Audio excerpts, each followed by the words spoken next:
How to fix iPhone 16e that's not automatically connect to Wi-Fi network.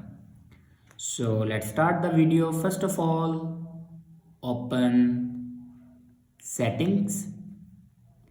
In settings, here you can see the option Wi-Fi. Now click on Wi-Fi and then click on connected Wi-Fi info icon. Now here you can see the option auto join. If you turn off your auto join, then turn it on.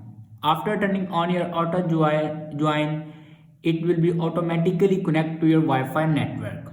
So this is the way to fix your problem. I hope this video is helpful for you. Thanks for watching.